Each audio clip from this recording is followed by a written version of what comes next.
a copy of the original building plan in Good. there. The Okay, we building are now program, recording this. because I don't think you've seen it. Okay, thank you. So yeah. So, Come on. yeah, usually I've got Richard running it, so. Yeah, that's fine.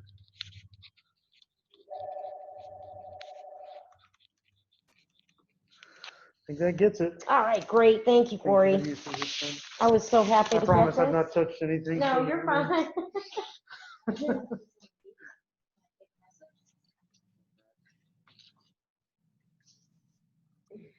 Okay.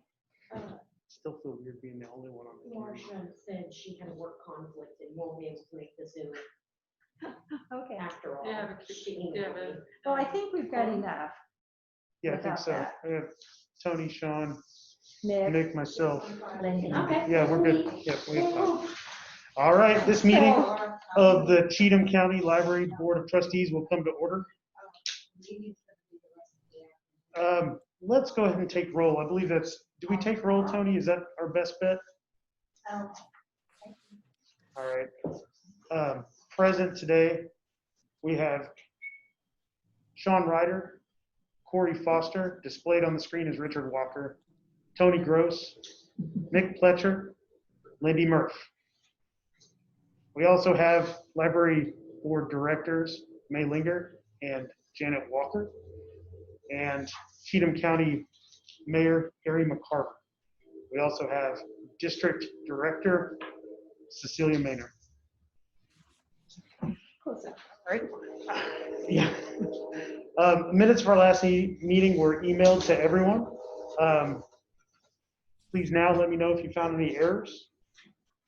If not, if somebody would like to make a motion to approve those minutes. Motion to approve minutes, Tony. Second, Lindy. Was Lindy that is seconded. Tony? Tony and Linda. Lindy. Minutes of our last meeting are approved as distributed. Next order of business. Do we have any community input? It doesn't look like we do. Oh, we do have community input. Awesome. And so let me get started, and hopefully she'll be here because she had to pick up her children. That sounds good. But Erica Doherty. Do my best to direct you Okay. as needed. Erica Doherty is one of our business members. Her and her husband Sean own a store right across the street from the library called Nourish. And they also own a farm stand called Fresh. So I received this email from Erica in June. Ms. Walker, we hope this finds you well. My name is Erica Doherty, and my husband Sean and I own Nourish Marketplace and S.E. Doherty and Sons Farms. We've met before at the library and at Nourish. We, along with our boys, ages 12 and 9, and they just had a baby girl a month ago, Penelope, are personally wanting to encourage monetary donations to the library and want to offer to make a dollar-for-dollar matching donation to the library up to $500 for an overall total of $1,000 for the purchase of books and other resources addressing diversity.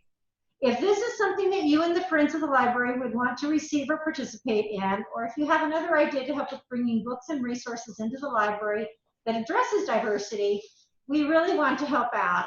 And of course, I responded. I won't necessarily read my response, but I am going to share what she posted on Facebook just this afternoon. And we actually spoke together on Friday. We are entering my favorite season, the season of giving. Whether we are giving thanks, grace, or gifts, it is always good. This season, Nourish will be giving back to the local community in different ways, starting with our beloved South Cheatham Library. The librarian, Ms. Walker, has done a fantastic job of updating the library during her tenure. If you've never been to the library in the log cabin in Kingston Springs or met Ms. Walker, you really should make the time to visit. From now until September 30th, we will donate 10% of net sales to the library for the purpose of bringing even more resources on diversity to the little log cabin.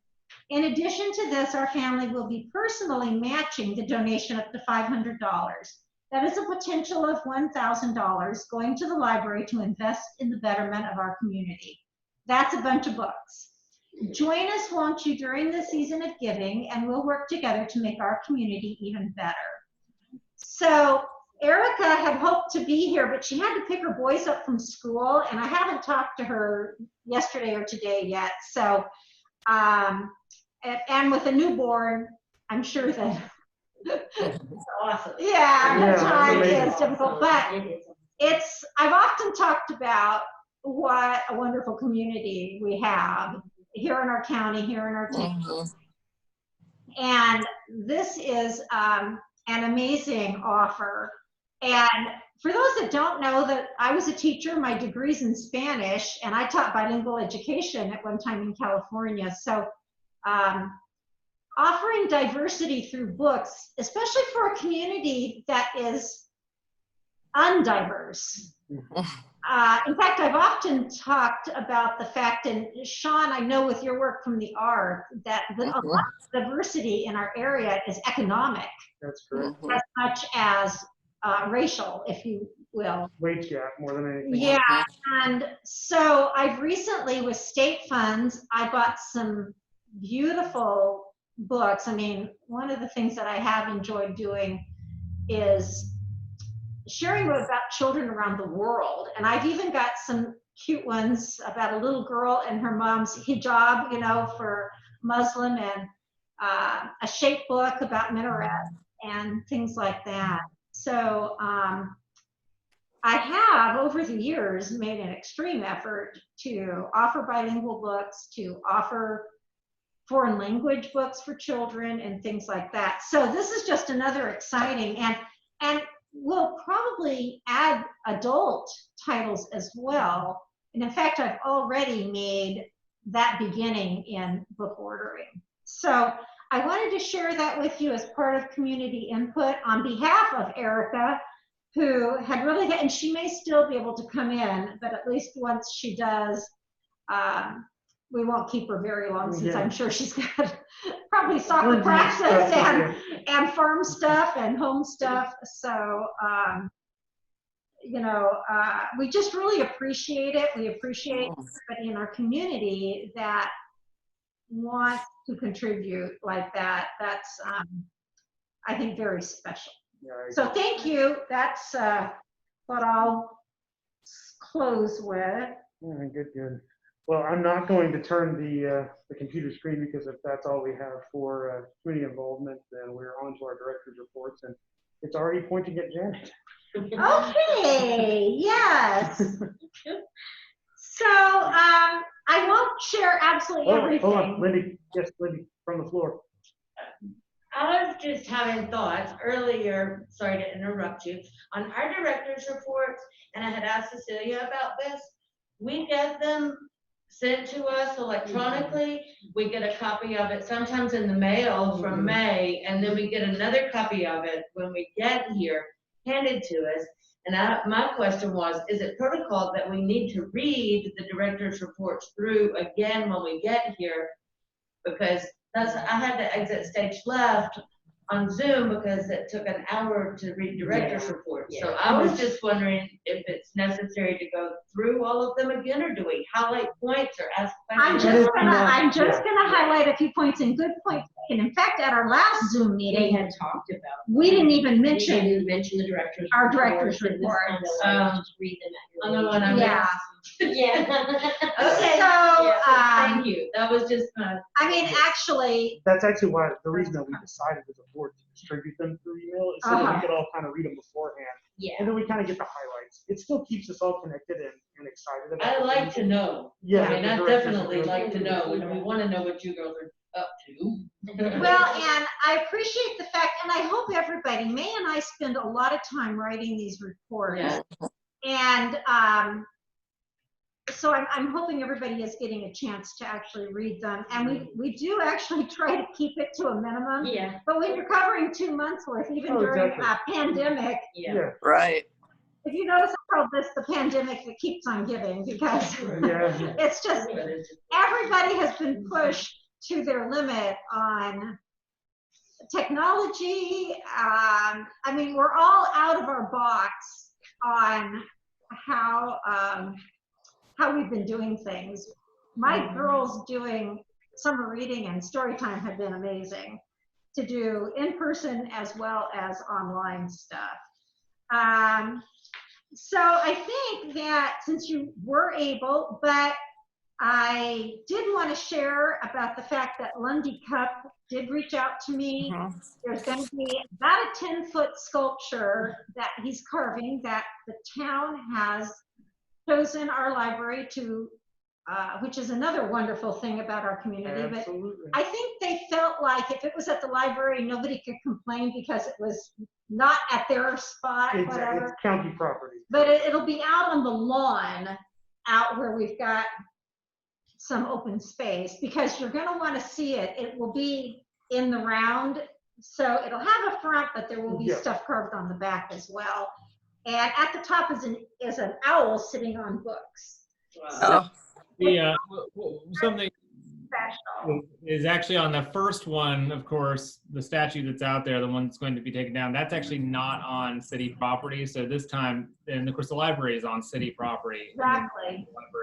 And so that's why it's going to, we had to put it on city property too. So this way it'll actually be property of the town versus the old one was not really property of the town, but came to kind of symbolize the town. And that was why a few years ago we requested, or we had this recarved and allocated some money to buy another one of Lundy's carvings and all. So Thanks for that clarification, Tony. It's city property, not county property. Exactly. So I did ask, I said, I know that this is a tough question, but do you have an idea about when you might finish with it? And of course he doesn't. No. But he just said, all I can say is I started it. So good on him. That's exciting. And the library made the Tennessean. If you have not had the chance to get out on our front porch and see our exhibit, 8 very large placards, huge posters that I had no idea where I was going to put them, but the porch is the perfect spot for them. Really and they can be viewed whether we're open or not. And so they look absolutely lovely. Kudos to my husband. He spent 2 hours in the heat sweating, hanging them for me. And we hung them with mirror brackets, the little clear plastic that are on almost Art Deco. I said, wow, these even match, the time period. And they're above and below, but drilling into the logs with those cheap screws. We learned a couple of things doing that. Pre-drill holes. Well, he did that too, but he had to change drills at one point because he was getting his dull. So that's exciting. So, everything else is just going great. Our CARES grant is coming up. May and I both received our contracts. I'm buying Chromebooks, so that's a bit of an issue right now, even though I said I would purchase along with it security software, which is $25 per Chromebook, but the state IT people are trying to figure out, working with Google, how to make them SIPA, which is the Children's Internet Protection Act, SIPA compliant, so that families that will check them out cannot go to sites they should not. That would be filtered out. So that is holding it up. I did speak with our IT people this morning on the helpline about it, just to make sure I understood that that's the reason for not buying any right now. And because we've had emails, but sometimes you can misunderstand or be misunderstood in an email. So I wanted to call and verify that. But we're working on forms. This is the season of forms. May is ahead of me on data collection, but I've been working away at it. But I will say that one of the things that I noticed is we've had more reads checkouts in the last fiscal year than the one previous. Everything else is down. Reads is up. So that's a wonderful. 10th on the waiting list for everything I want. Yeah. And of course, our programming is looking a little different. Story time is 2 sessions out on the front porch.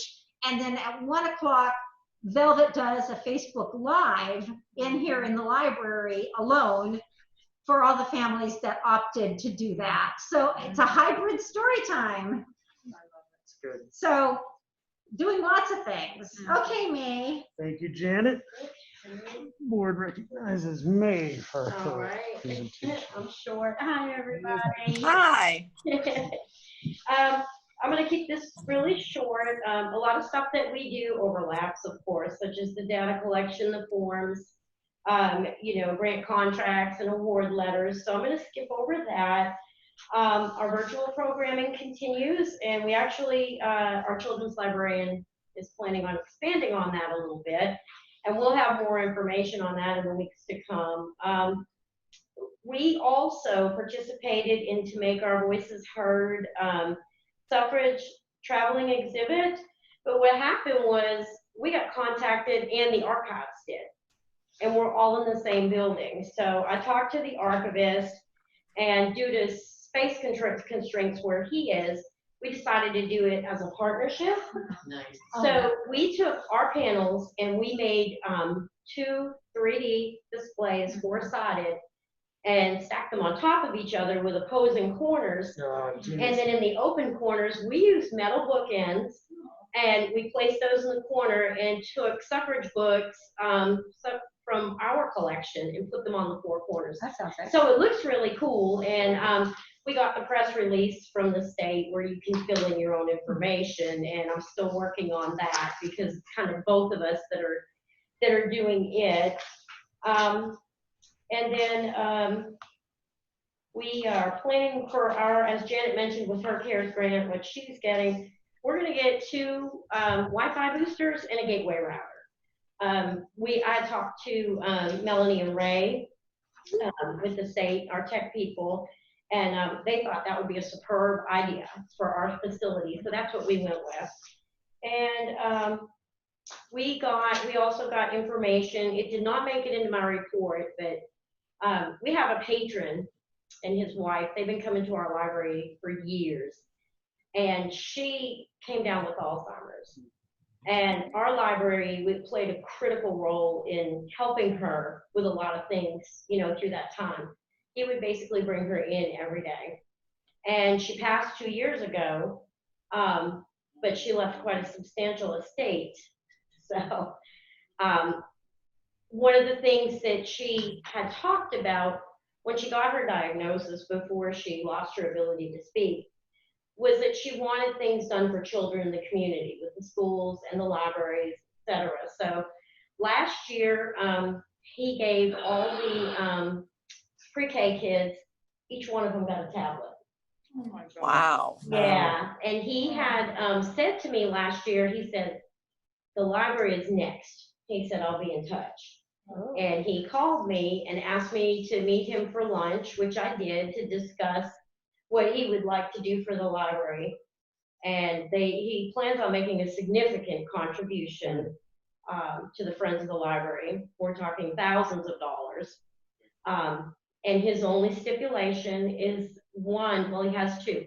One is that it goes to programming for children, early literacy and families, which is perfect because that's our primary focus.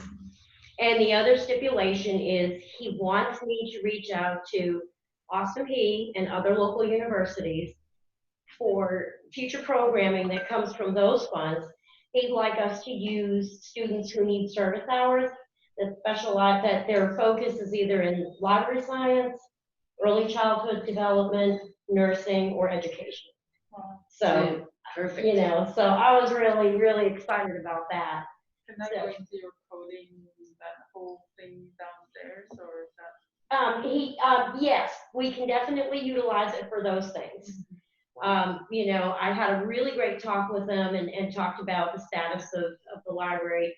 He has concerns about, because we did so much for him and his wife when she was going through those struggles, he had a lot of concerns about how are you still getting to people with COVID, with the pandemic, with the restricted hours. And we talked at length about that.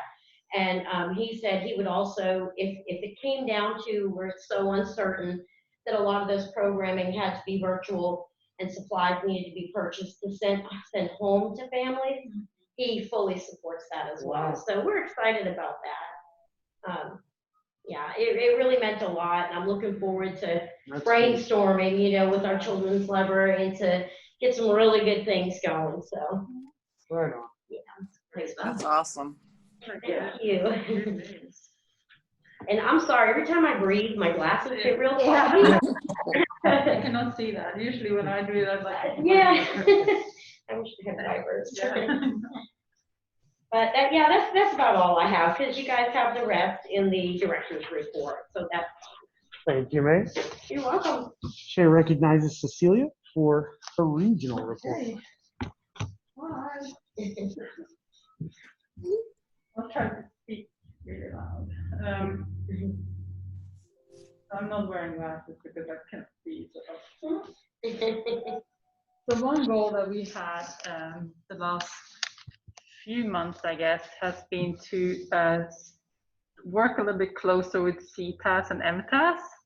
And I think some of you, maybe Tony probably knows quite a lot about MTAS and Mayor McCarver, I'm sure, about CTAS. So we're trying to work closer with them, and I think that's going to be a really good partnership.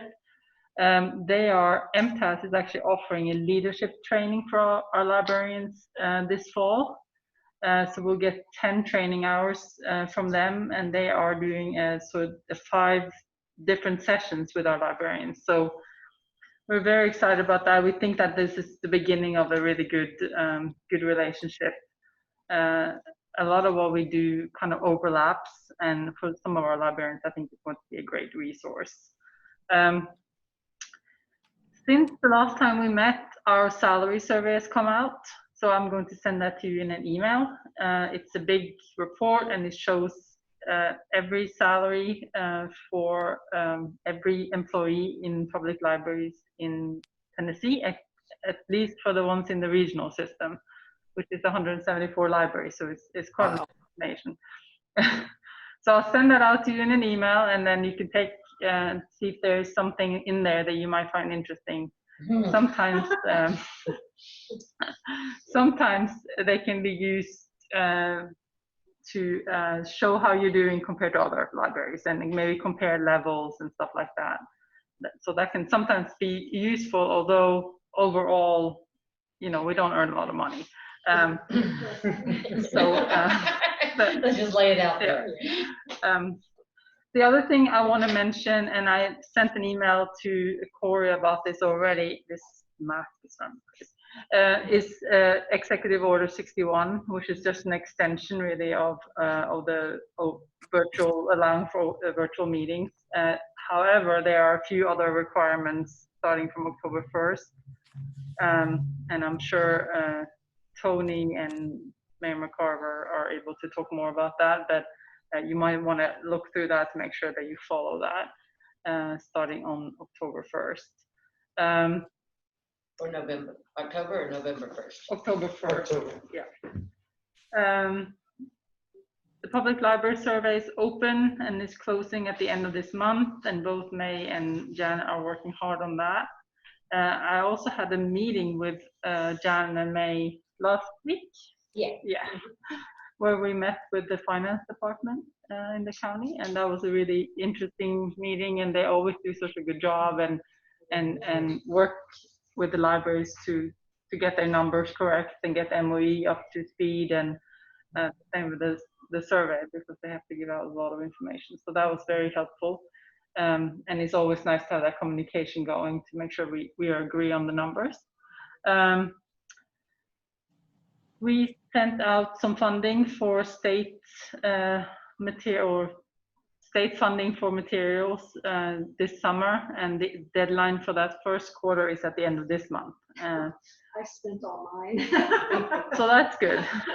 We decided we were going to be a little bit more strict this year, just because we had some a few issues at the end of the year this year, just mainly because of COVID, but also because there was some money left that had to be spent.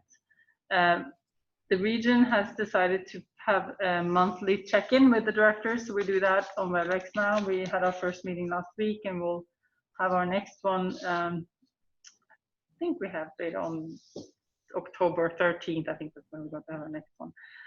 So those are interesting, and it's always nice to get the directors talking and sharing. So Our first in-service is on October 6th with Andrea Fanta. We have to change the date for that one. So now this is definitely going to happen on October 1st, or October 6th. So we'll send an email out and invite you all to that. That's all I have. Thank you, Cecilia. Thank you. We'll move this back so it points at me. All right. Not because I want to be on camera, but mostly to save everybody else from being on camera. Go press. That's right, and to rep the press. All right, thank you for the reports, everyone.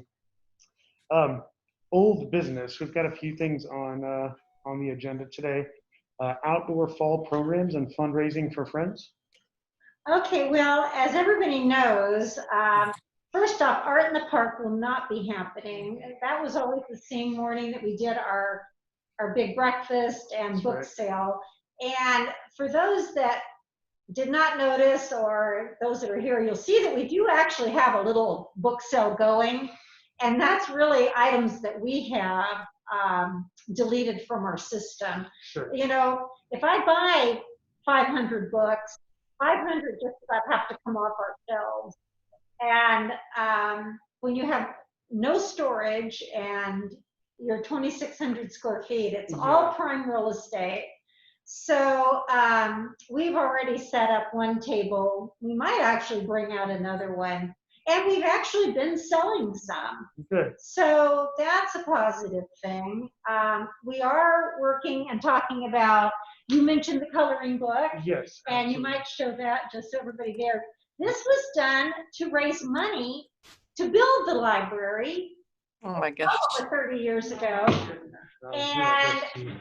In fact, a lot of these people that helped that were in 4th grade with Priscilla Doris are now parents of children themselves here in our community. But talk to Priscilla. This is one of the best, most concise histories of Kingston Springs that exist. And Priscilla gave her blessing for us to reprint this and sell it again. Oh, wow. Money for, I mean, it's amazing. When I go to talk to kids at the Kingston Springs School, that's what I take. And I read that to them. It's illustrated and written by the 4th graders that had Priscilla, who then she went on to be our school principal. She was also on the library board. In fact, the board that hired me as the director. And she lives in the great big white house right up here that you come by. So we're hoping to get that reprinted, and I may get Corey to help with That is that. my plan. But isn't that amazing? Yeah. And Really insignificant. so Really it's almost nice. like bringing it back around, and I can't tell you how often people want to know if they can purchase a copy of that. So It's even pretty if we amazing. sold it for $10 or $15, I think that we would I think you would do definitely. very well. Yeah, I think that would definitely be something. So we've had to think outside the box on, and of course, so thankful about having the porch for being able to do some outdoor programming. We have anywhere from 4 to 8 knitters, and our story time started. We have a 10 o'clock group and an 11 o'clock group to keep all the numbers down. And we may talk about in new business going on with some of that. So that's all I have on that. Yeah, one that I would throw in there is, and I don't know if you want to coincide anything with it. We actually are doing some events this fall as a town, and one of those is going to be kind of like a mini art in the park. But I probably don't want to do that. But on the 17th, we're doing just kind of a miniature art in the park. It'll be kind of a hybrid between art in the park and maybe just like a farmer's market type day, but it'll be in Burns Park. And there won't be the art competition and all that stuff. We're going to push everything like that to the spring. So there'll be another opportunity Good. in the spring. So there'll be a full art in the park in the spring. There's actually going to be a full dinner on Main in the spring too. So we're going to Good. spring dinner on Main.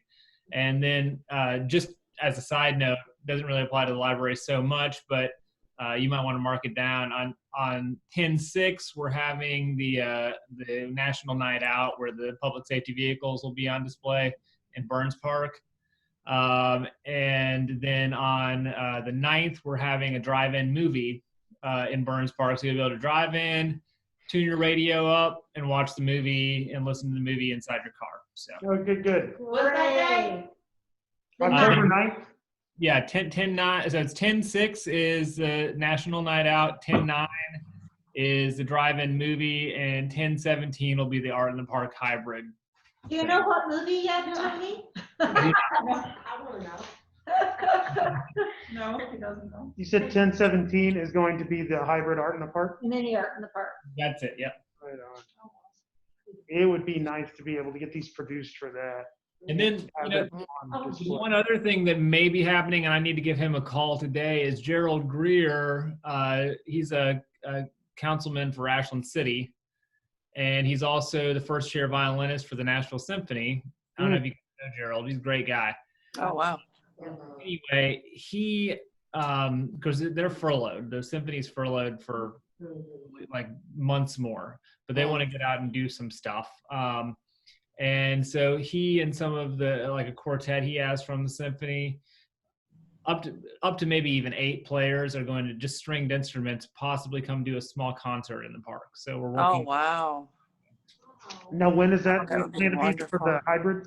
We don't know. Oh, what was that again? Was it going to be for the hybrid or for a different date? An It would additional? just be for a different thing. It'd be like an evening. We haven't set the date yet, but it's something that hopefully we're going to be able to pull off where we'll have an evening. People can go to the park. You'll probably bring your own chair, sit apart from each other. If you want food, you bring your own food. You take everything of your own in. You take everything of your own out. I can back out. A little evening of symphony music. So Oh, it's That's That's beautiful. awesome. I've heard of him and I've wanted Avery to meet him for the longest time. So I would very much, we'll be there. man. Gerald's a really good guy. When He's, did you say it's going to be? We don't have a date for it yet. Okay. Awesome. Well, thanks for the heads up, Tony. That's awesome. Very exciting. But yeah, that does precipitate. We should try to get these coloring books done as soon as possible. Actually, the coloring books, we might be able to work something out where the coloring books could be sold at the hybrid Art in the Park or something. That's what I just mentioned to Janet. I was hoping we could come up with something, even if it's me standing there peddling the stinking thing. So. We'll carry it in baskets Yeah. and mingle. Good. All right. Website statement for libraries, board meeting minutes available upon request. That's our next item for business. Well, I think what May and I were hoping, Corey, is that when they're emailed to you, you'll just post them on our websites. Yeah. I am completely, Yeah, I that's, don't think I have access to May's You website, do. but I'm okay. Then I will. yeah, I I can had post those. granted you as an authorized Awesome. user, but if you have problems getting in, let me know, we'll just get you back here. It's more about just never Well, accessed and it or May haven't in receives so them long. too. Yeah. Yeah. I mean, So, Corey's honeydew list is getting Yeah. longer. I can post Well- them myself, Yeah. where we have a Google, I just need a little bit of guidance on that, because as we discussed before, you can't put forms on a free Google site because they'll require all users to set up their own account to view the documents. So, I mean, When we can, perhaps you and a I need to sit down. conversion, yeah, like a JPEG conversion or a TIF file that's actually legible when you convert it to the website, because as you Yeah. know, if you do like a publisher, you can convert that into a JPEG right from Microsoft Hub. But depending on, like, if it's a flyer, it'll be very legible on the website. But if it's a document, we've tried that before, and it comes out fuzzy and pixelated. Well, so it's a Google Sites page, but we need to sit down sometime, and this might be something to put on old business next time for us to discuss. But you and I need to sit down and determine if you want to use a system similar. I've set up a WordPress site for Janet. She's not had the time to like get it started or whatever. Yeah. But if I can set that up for you and you can see a path from converting all the stuff that you have on the Google I site. would love to do that, over and to I'd love WordPress? to have a I would site host it. link that's not 30 miles long, because Exactly. it's a free, because that really poses a lot of problems. we should make that, especially while we've got a little downtime. I'm out of town next week, but Mhm. when I get back, you and I need to talk about finding a way to get you buy a domain and then Right, just get because it. if you can, the setup part is all because I can do websites. Okay, You know, yeah. I have a lot of experience with that. It's just getting the initial setup, getting And the that's good. domain. I you have know. the time to Once set it I'm up. there, I'm fine. I don't have the time to manage it or the No, content. I can manage So it my works own out site really well. if I have one that was, Yeah, and we'll put it on our office hosting account and we'll be. Yeah, that'd be great because I mean, and I do like the Google site in that I can share, for example, I put a banner on our homepage and that was in my director's report for Reed Squared. Sure. Made easy access, patrons could click on it and sign up. Well, Reed Squared is over. Yeah. So I kept the bright yellow banner and all I did was replace the button and links because, and I talked to Cecilia about this at a meeting. I found like hundreds of free resources and there's a free code camp. Oh, good. And so I just short linked it to that. So now we've got free code camp right on our main page. Okay. But these things could, if I had like a normal website, could do the same thing, it would be really nice. Well, and as far as the board minutes, I was already going to host them on Mhm. the South Cheatham Library's Google Mhm. Docs account. Right. So they'll exist as a PDF wherever we want to link it to. It's, Okay. like you said, it's kind of hard to show a thumbnail image of it, but we don't have to show a thumbnail image. The other place that it'll be linked is when I upload them to the same South Cheatham YouTube account. Mhm. I have plenty of space in the description to link the minutes as well. Okay. It's just all about finding a place for you guys to put a link to YouTube and the minutes and Right, putting it up there. right. Because even on Janet's site, there's not a really logical place to put it. There's the little bit of section on the homepage where she kind of has her monthly notice or whatever. Right, and see, There's the COVID message at the very top. Right. That's a difference too, where I have to make changes because as you know, my library's website has multiple sub-pages, pages that specialize in certain areas. That was one advantage to the free site too, because, we have an education page, we have a community resources page, programs and events. It's all, your main page is just your main shebang. Yeah. So. Well, what's interesting about setting you up a website because you don't already have a domain name is it actually makes it a lot easier. With Janet's setting it up, it has to be set up as a sandbox. And she has to build the site out. And then I have to do all the DNS stuff to switch southcheathamlibrary.com over to. I see, yeah. So with you, I can just set up a new domain and it would exist. And then we just tell people about it when you're done. Right. So. Well, so let me ask this question about posting minutes, and Cecilia, you might know the answer. Do we wait until they've been approved? Yeah. They So have to be approved minutes. I could not post these minutes until just a Till few after moments this ago. meeting. Until they've been approved in the next week. So yeah, and that'll be our plan going forward. And I'll get those posted tomorrow.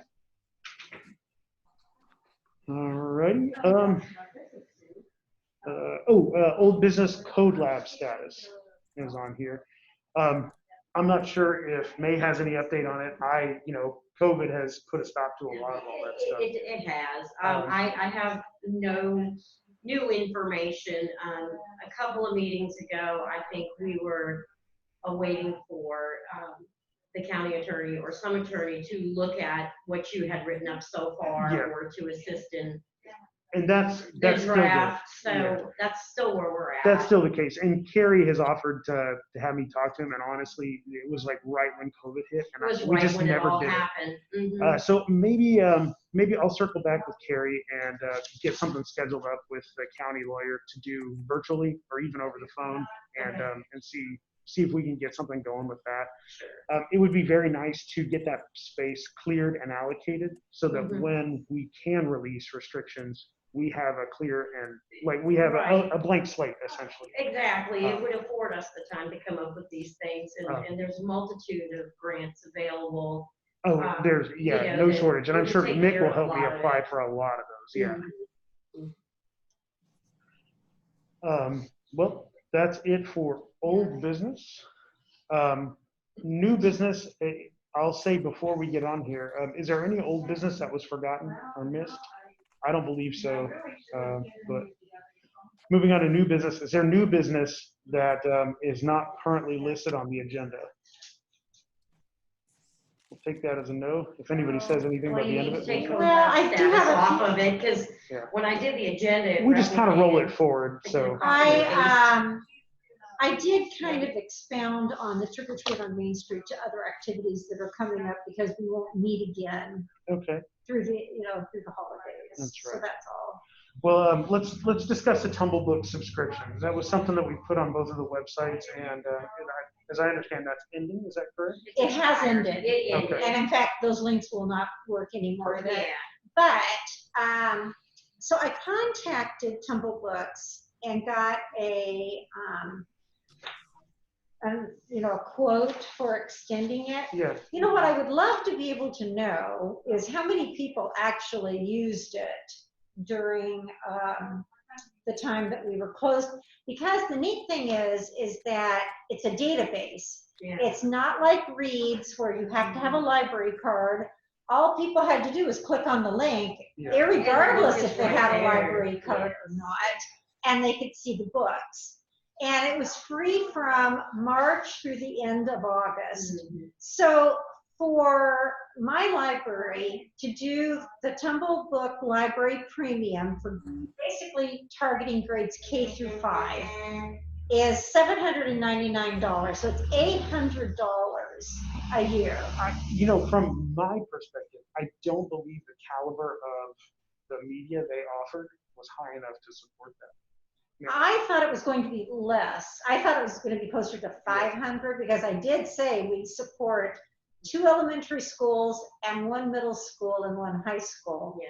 I was a little shocked at Yeah. 800. Yeah, I feel like that almost feels like taking advantage of a bad situation. To me, something more like the Greenberg project that's Mhm. completely open and free that we can direct people to.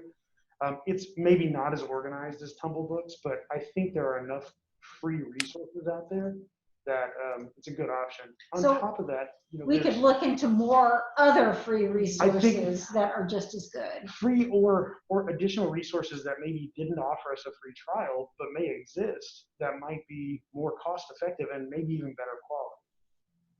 There are a lot of companies right now that are. Yeah, Subco Books is similar, and we had that on our website, and it was free for a period of time. I think that one actually still is, but I haven't gotten a price quote from them. On the Tumble Books, when we had a lot of people using it in the schools, so when the free went out, our phones were blowing up at the library, and I explained to people I'm working on it. Now, for me, I understand for Janet's library, for a smaller demographic, that is kind of expensive. Yeah. I was given a similar quote, and I was given an additional quote for the teen and high school level book. What I like about the Tumble Books is that, like Janet said, you instantly click on the book and you have the book, but it also has audio too. Yeah, That's huge. that is. You're seeing the pages and you're hearing the audio. We have you may have heard that TEI Landmark went out of business, and that's who did our audiobook leasing program. Oh, That was over $2,500 a year. So I'm thinking what I would have spent on that, at least for my library, it would be an investment for the Tumble Books, but I will definitely reach out to Sevco too yeah, and just and see, because theirs was similar, you could click on the actual books and you would get audio and the print, background music and everything. It was really cool. I don't think they had as big of a selection as Tumble Books, but what I liked about Sevco Books is that they were a great link with schools, with students. Okay. They were really good education-wise, so especially for, like grades K through 8. So did you get specific, could you compare the two? Yeah, you can go in there and see how many people access it. You can do that on Tumble Books, and you can do that on, on Sevco. I just played around with it to see, if you're able to do that, and I didn't really track the data on the free, because we're going through so much with the pandemic, but my gosh, what a great resource. It didn't count for us anyways, because it wasn't something we owned. We were doing a free trial. It would be different if if we subscribe to this, then it's part of our own database. Yeah. So, Can I say one other thing is that anybody could go, no matter whose library they came to. yes, Anybody could anybody go to May's can library access it. and do that. That's true. So that, I mean, that is something else Yeah. to consider in all that, is Mhm. that it's, I mean, anybody in any county, Anybody in all they any have to county, do, that's anybody in the true. nation, because you don't have to have a library card, Right. it's really access to anyone. So when you think about, But I think it's different once you pay.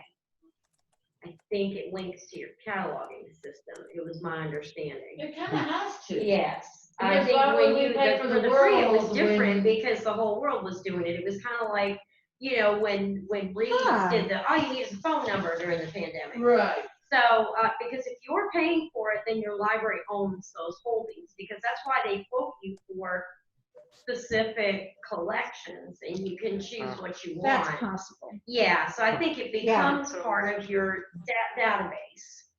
Okay, well, thank you for clarifying Oh, that, you're because I was welcome. thinking You're along welcome. the other lines. Looking at the site analytics while you guys were talking on Janet's site, I don't have your analytics, but I do on mine. I can get those. for fewer sure. than 5 a week exited your homepage through the Tumble Books link. So we don't know what happened after that point, but less than 5 a week. Okay. So, but completely different demographics. Well, yeah. Completely few. I mean, Janet gets about 110 visits a week to her site. It's not a ton. Yeah. No, yeah. but I will say that did go up also as a Ours result went of up last too, year but to we- about ours stayed 500 a busy. month visits. Yeah. Well, and I feel like if we called more attention, regardless of what we call attention to, as far as that service there, that's what's going to get some clicks. So. All right. Well, that's good, but we'll chalk that up. You guys are going to do a little bit more research and make a decision. We'll We can make a research it decision. for That's sure. good. Well, so everybody, we did happen to get sort of our community input person. So I'm going to switch this around so you can say hi to Erica and tell her thank you so much for her generosity. Thank you. Yeah. I did, Thanks. Erica, I shared your email that you sent me in Yes. June, and then I copied and pasted your message Yes.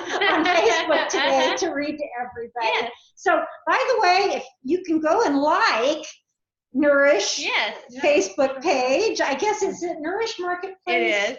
It is. So maybe real in a nutshell, Erica, Uh-huh. what is it that you're kind of wanting to do? Yeah. So, in the spirit of what Nourish Marketplace is, we are here to nourish the community.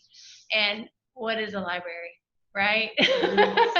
You guys are nourishing the community with knowledge. I mean, so. Oh, I love that. I didn't use that line. This place is near and dear to me because I'm from this community, and this library was here when I was growing up. So, and then with all that's going on in the world, we were like, what can we do to give back, to put the resources out there so that people can understand diversity or understand inclusion or understand just whatever it is that is needing, they're needing to understand. And so with the spirit of giving, because that's the season that we're in, and I am a giver, and I would give everything away if I could, but it's not just me. But we want to give back to the community, and the library was immediately. I mean, Sean and I were sitting there talking, and he was like, we're doing that, and not only just with the tempers and the sales that we're doing with the store, but we're going to match it personally with $500. So I mean, we're in it. We're here to invest. We're here. I mean, it's not. This is not just something. But we know, and I've talked with Miss Janet here about just all that she's put into this library and how and where her background and all of that kind of stuff, and it just makes me all the more excited for us to have done this as our first partner for sure. Well, I probably say more than any other librarian, I love my community. And I have to say, when I'm out at trainings and everything, I think other directors are jealous of me because they're like, you have no problems, Janet.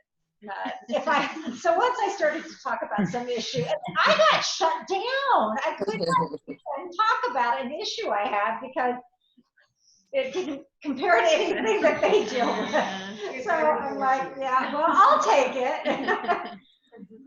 So, well, thank you, Erica, Yeah. from all of us. And Yes, thank you.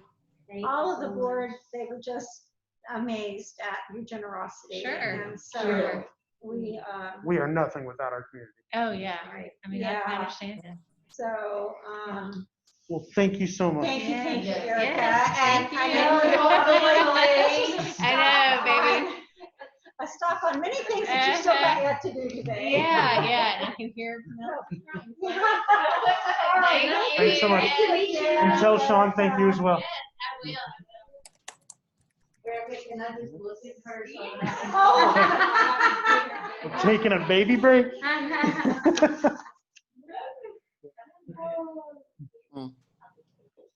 All right. Let's move on a bit to trick or treat on Main Street. Okay, so Halloween is on a Saturday night. In fact, we set the clocks back that night. Oh, So, because What? November is November 1st. So I can't handle all this confusion. I started a downtown Facebook page, a closed group for all of us, and I already threw it out. And it's going to, people are going to be out no matter what. That's true. So the plan that I kind of came up with was all outdoors, nobody indoors. We're going to set up out here. We're going to be masked and gloved. I said, everybody's going to be masked. It's Halloween. And we're going to hand stuff out gloved. We're actually not going to even want the parents to come up the steps unless it's with little tiny ones. And last year we had more than 600 people in the library during that 3-hour period coming and going. We had a chili supper we served to 50 people. So, All I'm saying, maybe we modify some robots with t-shirt cannons and just do it that way. so, I think just by the opening there will limit how many come up. We will probably leave the door open if anybody has to use the bathroom.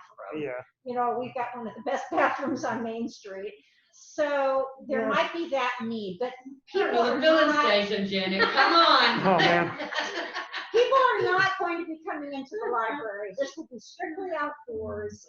And I do think it will be a fraction of what we're used to. Yeah. But along that line of trying to think about outdoors and pared down, like mini trick or treat on Main Street, the Christmas tree lighting. I mean, I don't think that we can really not have anything. Yeah. So I'm hoping I'll work with John Lawless and get in contact with him about, there will be no school chorus because they're not meeting. There won't be a band playing because they're not meeting. But I think we'll still do light it. We might have the spontaneous Mountain Boys on the porch. And Matt Wood, do you know Matt and Britta Wood? Oh, I know Britta. Yeah, Britta's husband, Matt, he wrote a song. And Mayor McCarver, you inspired me by saying that our Christmas tree lighting was like being in a Hallmark movie. He wrote a song about watching Hallmark Christmas movies with his wife. He's a musician. I thought we might get Matt to come and sing that song. But we do not want to have even singing Christmas carols. It won't work, I don't think, well with masks. So it will be abbreviated. There will not be a cookie contest. Yeah. So we're wanting to do something outside, like the tree, but it'll be the mini version, like mini Nutcracker that they have at Nashville Ballet. And I laughed about having a drive-by Santa. I thought, usually drive-by does not necessarily have a good, we could call it drive-through Santa, but I'll talk to Jack about being out in the parking lot. You'll talk to Santa. This is being televised. Well, he has an in with Santa, so Jack is my elf. He's like elf on the show. That's right. So I'll talk to him about his thoughts on a drive-through Santa. The kids can hand out their list, and That's good. he can hand a candy cane, and he's already gloved, Santa is. Yeah, that's true.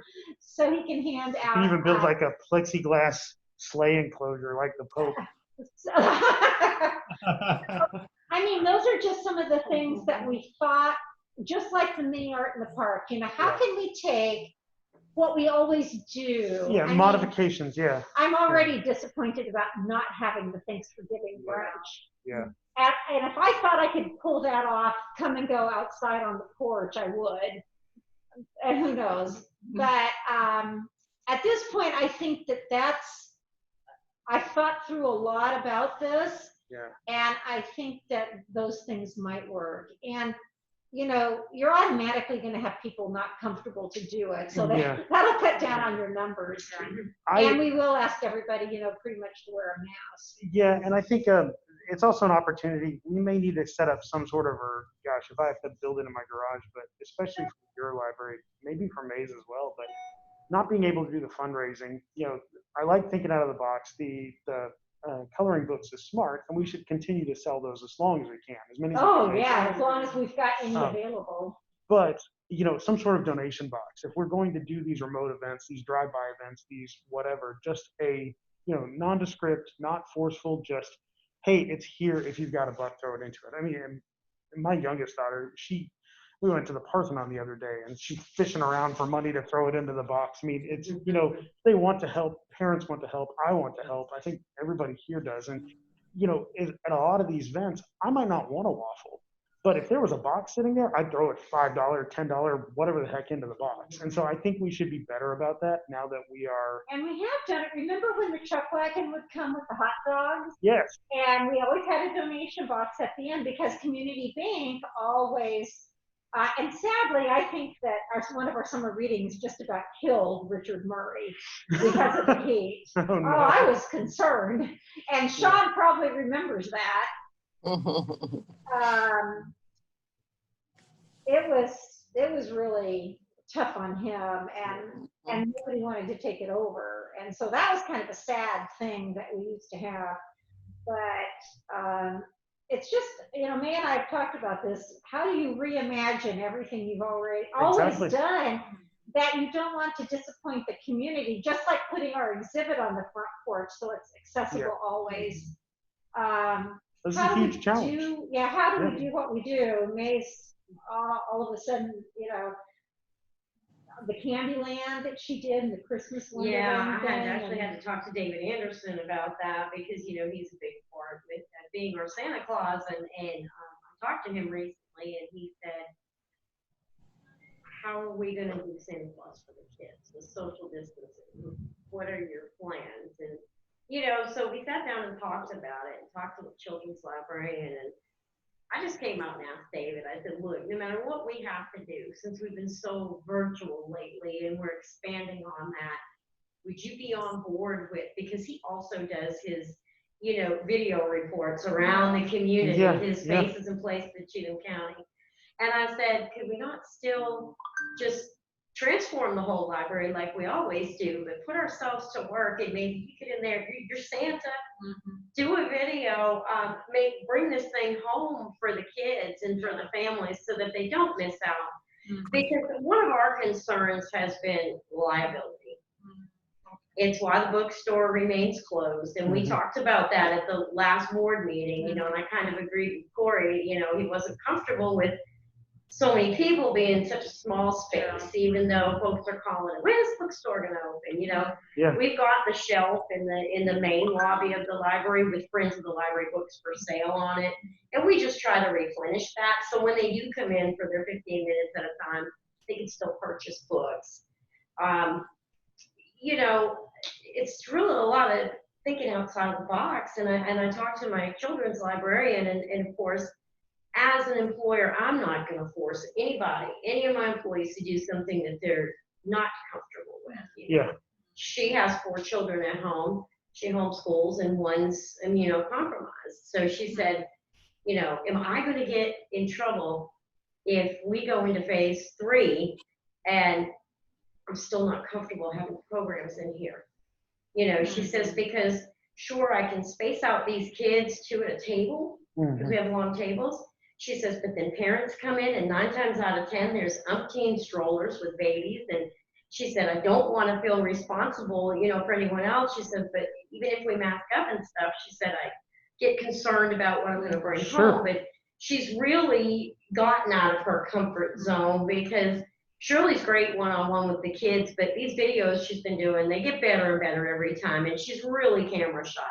So she's done a good job, and we've had, you know, some other staff come in and assist her and stuff. And so she's really wanting to do more with that, and more send-at-home activities where they can come pick it up. Like she said to me the other day, she said, if I start their week out on Mondays with something, you know, a video, an activity, and then I come back on Friday and give them something to think about for the weekend. And in the meantime, they're coming to the library because I'm asking them to get their activity packets. They'll come in, they get their books, you know. She says they're still reading, which is what I want. You know, she's just really trying to come up with ways to keep everybody safe. And that's why I was talking to David, and he was all on board with it. And he said, if it's still, nobody knows what's going to happen with the pandemic at this point, but if it's still where, you know, it's just not safe, or if there's an increase, he said he'd be more than happy to do something, you know, like an hour-long video program or something Right like on. that. So, That's good. yeah. All right. Revision to phase 2 and phase 3 of reopening plans to include limited in-person programming. Yeah. She's So, already started that, I think. one of the things that obviously, it's wonderful using your porch right now, but you know, at some point it's not going to be possible to do that. But right now, virtual learning through the Cheatham County School District is through fall break. Now, unless they extend it, and we all know what's going on at Harpeth High School right now with it being closed for 2 weeks.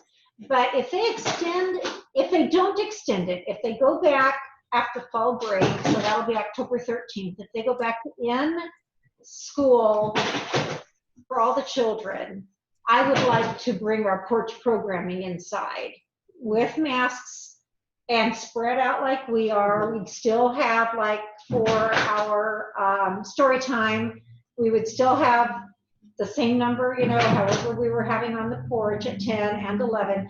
Nobody can drop in, and we're also not allowing families that homeschool to have older children to come, because it's too many kids. Yeah. And so, yeah, they bring 3 children for the one youngest one to be in story time. So that's another reason we do live.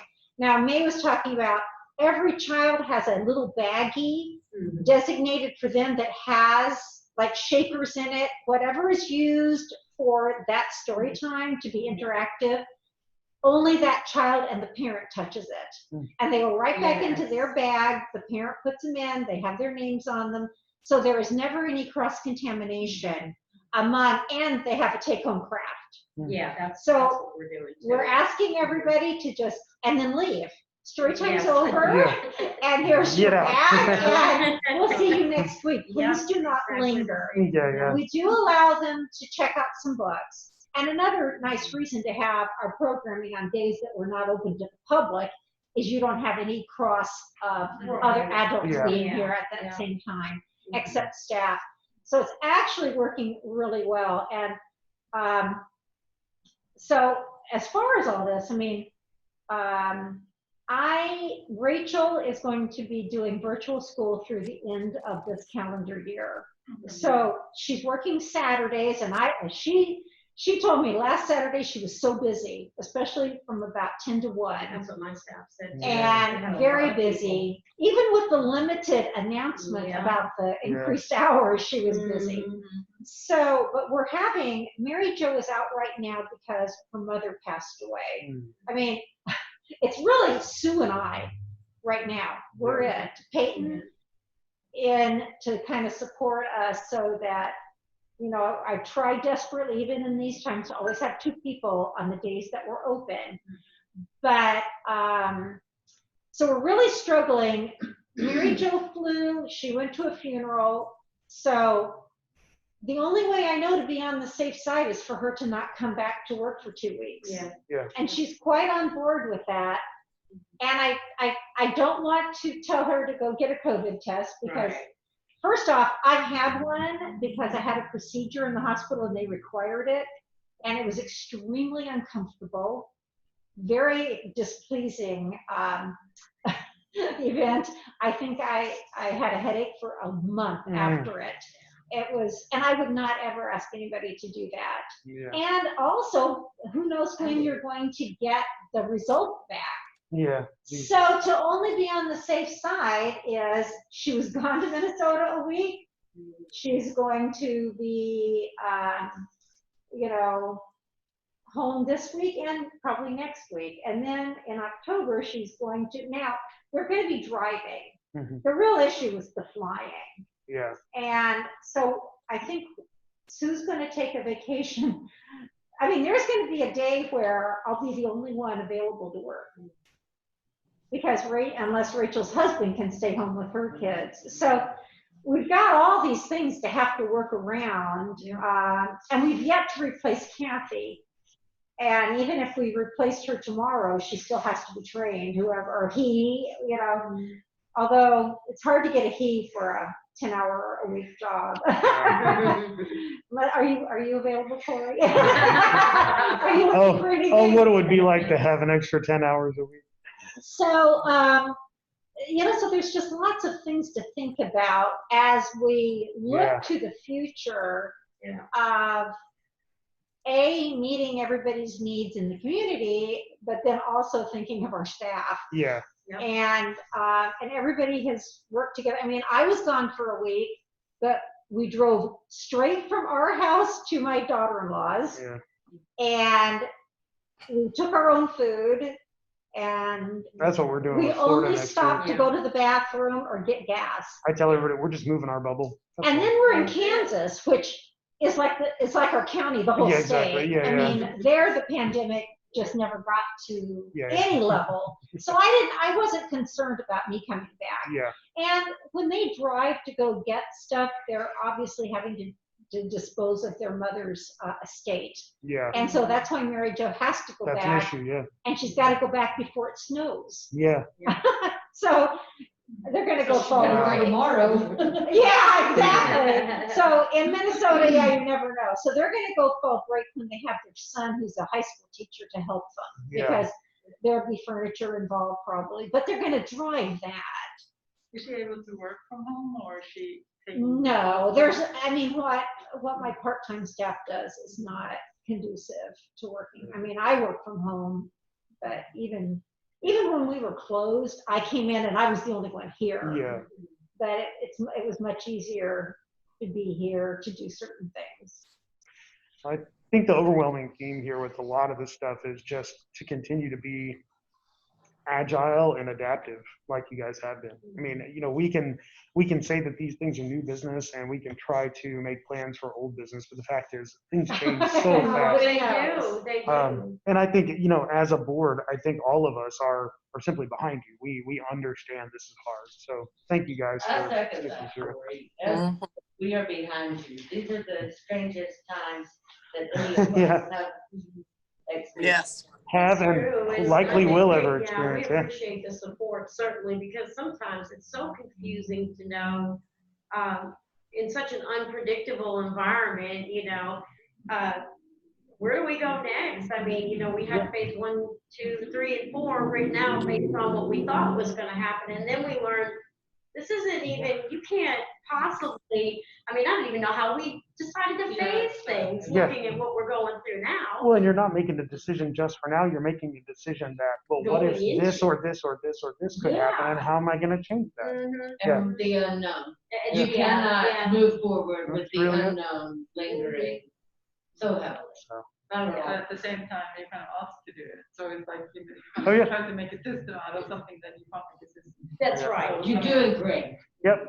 And that's all we can do is make the best decision that we have. I mean, May and I, among other directors, are blessed by y'all because, Yeah, you know, you guys, to have the faith in us. when Somebody we have to said, make a snap once decision, said, my you know. board won't let me get that. And I'm like, It's like, no, May and I get things and the board says, good job. Yeah. Never trying to ask the board if I could get something. Well, just like it would Yeah. never Unless cross our I- minds to tell you something to Yeah. get. Right. So, I mean, just those are some of the things that we appreciate. Yeah. Also, it's certainly moves back and forth. So, Well, that's- yes, I think it's all fluid Yeah. and I agree. it's go with the flow. Yeah. Mhm. Well, that's literally. it for new business. There are no votable items on this list. Nothing that needs to go to vote. Is there anything else? Anything else that needs to be included in the meeting before we adjourn? I did ask for one thing to vote on. Okay, and let's that do it. is a far into the future, but never knowing even if the next board meeting can happen or not. Sure. But I'm sorry, I'm gonna grab the calendar real Okay. quick. May and I have already discussed Yeah. about being closed for Christmas. Oh yeah. Yep. So we already have Thursday the 24th, Friday the 25th off. So we're gonna not open that Saturday the 26th. I don't think I'll have anybody to No, I wouldn't have anybody. to staff it anyway. And of course, we're closed then on the 27th. So that's all that it is that everybody's in agreement that Okay. we'll be closed on the 26th. Yeah. Did you say the 26th or the 27th? 26th is 26th, that Saturday. 27th Okay. is Sunday, so we're Yeah, already 26th of closed. December. All right. Would somebody like to make a motion that the libraries be closed on Saturday, the 26th, 2020? Motion, so moved. Tony. Tony. All right. I'll second it. It's Sean. Thank you, Sean. seconds. Okay. All right. All in favor? Aye. Aye. Do we want to do the same for New Year's? Yeah, I think we just say our names for the aye, Yeah, so they're all- we have to, since we're remote technically. Corey Foster, aye. Lindy Murph, aye. Sean- Mick Pletcher, aye. Tony Gross, aye. Sean Ryder, aye. So passed. All right, does anybody else have anything else that we need to? I did have one question that I was curious about. With the school closures, what has been the rate of us lending out the MiFis? Have we had enough? I think we lost you a little bit there, Mick. I heard the question. I don't Yeah, know and how- Mick is we asking- extended, when the pandemic first happened, we waived that 1 week lending period and told them, you bring back when you feel comfortable, when we were actually closed, when the county closed. Once, we were back in full swing, or at least is full swing for us now, 3 days a week. We were suggesting, we still waive the fines, but we asked that people start bringing them back. Some have come back, some haven't. It's a device, so, and they're in a nylon bag. So we're actually quarantining them a little bit longer than the books. Okay, And the nylon bags, which are only $1 a piece, we've actually thrown them out. okay. And we're getting new ones as they come in, just to start out fresh. But I think to answer his question about, do you have enough? We've never had enough. Yeah, I was gonna say, there's But always we a have limit. what we can afford. Yeah, And the patrons have been really good in understanding about the fact that just a lot of them still are not available yet for checkout. so Tony, just to be clear, Mick was asking if we have enough MiFi devices, which are the portable hotspots that each of the libraries have. And the fact is, we've never had enough. There's always a massive wait list. And, have you seen demand increase, stay the same? One of the things that we learned, aside from a few instances of new people coming along and saying, do you have any of those hotspots? A lot of the waiting list people were always the same people. Sure. So they're just, they've got one, they bring it back, they go back on, and it's Cycle kind of, through. yeah, it cycles through. That Yeah. makes sense. I was just wondering because, I figured with so many, with us having a good number of people so remote and without any reliable broadband and kids having to be homeschooled, that we may have had a huge uptick. Our parking lot stays busy. Yeah, I'm interested now that Cheatham, that Harpeth High School is shut down for 14 days, if that's going to Yeah. increase Janet. Mhm. Well, probably not, because they're hybrid. So the first half of the alphabet goes to school Monday and Tuesday. They just shut the high They school shut down. the- Yeah, for 14 no, days. Oh, okay. but in normal times, they're Oh, only yeah. there 2 days a Oh, I week. got you. So, Anyway, they all do virtual on Wednesday, and then the second half of the alphabet goes on Thursday and Friday. I got you. So really, they're only going to miss 4 days of in-class teaching. And anybody that would have during needed all a device this. during their off days would have had to have Now, already we asked do for it. have somebody, though, that has had the T-Mobile out for a very long time for that reason. Yeah. Her daughter is using it, and it's her, and I said, you know what? I know where it is. That's better I than mean, nothing. I mean, that's why we're It is not worried about the ones serving the community in one way or another. Yeah. Yes. Why has Harvard closed down? The only information that's been released is because of an increase in COVID cases. They are closing down for 14 days. I believe that is Cheatham County's procedure. I don't think it's like extra procedure. But So like whereas- Cheatham Central should quarantine the football team because they Yes. could pinpoint. Individual Yeah. programs. I believe, and I This could is be just an wrong. increase in cases. Yeah, somebody can correct me, but I believe that our middle school volleyball team is also quarantined right now. Okay. So it's same deal. You can have those pods, but apparently there was no ability to track or trace what's happened at the high school. So it's just a blanket 2 weeks, shut it down.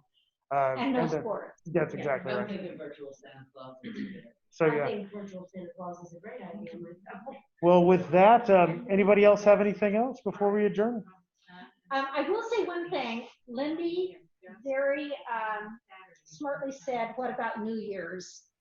We'll just include that as the whole holiday for Yeah, the because closing on it's so Saturday. close, so yeah. We don't have anybody here anyway. On Yeah. I think it's a good idea On too. Saturday the 2nd. Yeah, just to not, yeah. Okay, well, yeah, let's, Thank you, Lindy. yeah, good thinking. Just to be completely legal, let's go ahead and have a motion for that, Lindy. It would be that motion. To be Lindy, closed on Saturday, January 2nd. all right, Lindy motions to be closed on January 2nd, Saturday. It is the Saturday following New Year. May I have a second? Tony, I'll second that. Tony Gross second, just before Mick Fletcher. All in favor, Corey Foster, aye. Lindy Murphy, aye. Mick, Mick Pletcher, aye. Sean, Sean Ryder, aye. Tony Gross. yes. All right, so moved. Maya, what Gotta you be doing, different. Holly? Tony knows what's up.